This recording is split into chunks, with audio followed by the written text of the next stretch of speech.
তারিখের বাগদাদ দ্বিতীয় খণ্ড 166 পৃষ্ঠায় 146 পৃষ্ঠার মধ্যে ইমাম আলী আলাইহিস সালাম বলেন, আন আলী আলাইহিস সালাম ক্বালা ক্বালা রাসূলুল্লাহ সাল্লাল্লাহু আলাইহি ওয়াসাল্লাম শাফাআতি লি উম্মতি। ইমাম আলী আলাইহিস সালাম বলেন যে রাসূলুল্লাহ সাল্লাল্লাহু আলাইহি ওয়াসাল্লাম বলেছেন যে আমার শাফাআত, আমার সুপারিশ ওই উম্মতের জন্য হবে। কোন উম্মত? মান আহাব্বানা আহলুল বাইতি, যারা আমার আহলে বাইতকে ভালোবাসবে তাদেরকে আমি কাল আখিরাতের ময়দানে শাফাআত করব।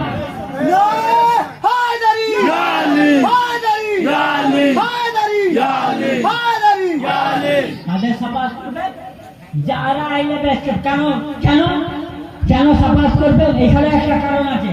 এই কারণে শাফাআত করবেন যে নবী পাক চেয়েছেন। এখানে চাওয়া ম্যাটার করে, এখানে হুকুম ম্যাটার করছে না, এখানে চাওয়া। যে যে নবী আর আল্লাহর চাওয়াই ডাক দিয়েছেন, নবী পাক তাদের আখিরাতের ময়দানে শাফাআত করবেন। শুধু শাফাআত নয়,